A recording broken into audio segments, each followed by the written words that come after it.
Mas hoje no Brasil tem muita gente com Agora, muita depois imunidade. apareceram essas desigualdades perante a lei e estão aí animadas. Eles ficam animados, né? Um foro especial, que a rigor o nome não é foro especial. Não é foro. É foro. Não é O foro nome não é privilegiado. foro privilegiado. O nome é foro especial por prerrogativa de função.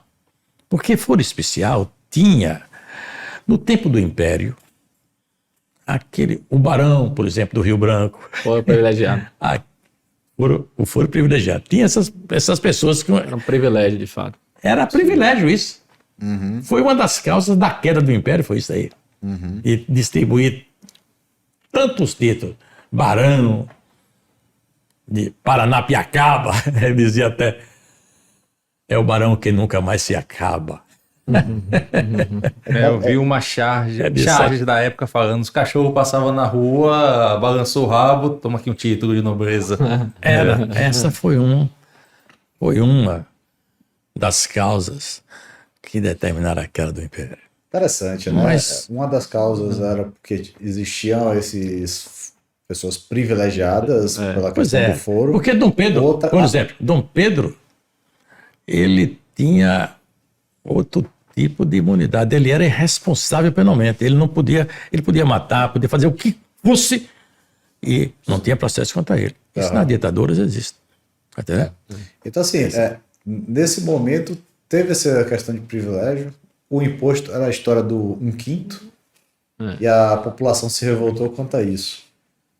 E a população não se revolta hoje, né? Porque hoje deve pagar por volta aí quase de 50% de imposto. A média é 37, né? 34 que dizem de imposto. E cada dia que passa, mais pessoas existem com privilégios e imunidades. Essa é uma das injustiças sociais mais gritantes que existem no nosso país, e não é de agora. Sabe? Não é de agora. Mas é a realidade nossa. O povo vai se acomodando. O brasileiro é um povo pacífico, né? As Demais. células vitais reativas adormecidas.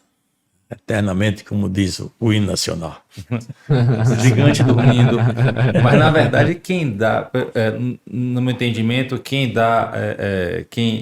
faz a manutenção desses foros, as instâncias, elas se autoajudam. Olha, você não mexe comigo, que eu não mexo com você. Agora, você veja só, viu? Este foro especial, em alguns casos, é necessário. É necessário. Mas o que há é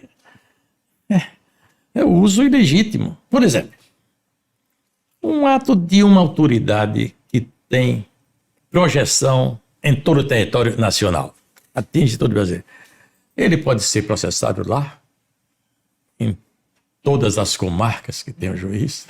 Ele não ia ter oportunidade, ia ser condenação à eternidade. Entendeu? Casos assim é que, por prerrogativa da função, pela função ter esse alcance, é que justifica. Tem sido muito discutido hoje, né? Qual a formatação será atribuída se for uma prerrogativa de função? Isso tem sido muito discutido hoje. Porque nós estamos vivenciando uma realidade onde o nosso constituinte aí previu a chamada foro por prerrogativa de função, por exemplo, um deputado federal, de um senador perante o Supremo Tribunal Federal. Acredito eu, não imaginou que estivéssemos hoje vivenciando esse volume de processos criminais contra pessoas detentoras aí de foro por prerrogativa de função em razão do cargo, da função ou do mandato. E hoje o foro por prerrogativa de função, então, você tem ali, por exemplo, no Supremo Tribunal Federal, 11 ministros que estão ali com a maior frequência analisando, apreciando questões de direito. Então você não tem regra no Supremo Tribunal Federal aqui, tentando ser mais didático, uma análise de questão de fato em regra, ou seja, você não tem no âmbito do Supremo Tribunal Federal um ministro supremo analisando prova, analisando depoimento de testemunha, analisando perícia, analisando interrogatório, você tem questões de direito que se adequam ali ou não à Constituição. Mas quando nós tratamos aí de foro por prerrogativa de função, há então ali processos criminais instaurados contra determinadas pessoas que têm foro prerrogativa de função. E aí o Supremo Tribunal Federal, no âmbito da chamada competência originária, tem de processar e julgar processos de natureza criminal contra essas pessoas, fazendo análise profunda de prova, analisando depoimento de testemunha, analisando uma perícia, analisando interrogatório de um réu, analisando provas apreendidas, elementos aí, objeto de busca e apreensão. Não, só que essas autoridades, imaginemos 11 autoridades, tão somente, para poder fazer análise de todos esses processos de natureza criminal que são instaurados lá hoje. E aí o foro prerrogativa de função, então, hoje tem sido causa de quê? De impunidade. Que você tem verificado processos que nunca chegam ao fim, prescrições acontecendo, e por isso se discute hoje qual a formatação a ser dada ao foro prerrogativa de função, porque é necessário, como meu pai bem colocou aqui, né? Mas qual a formatação adequada a ser dada a ele?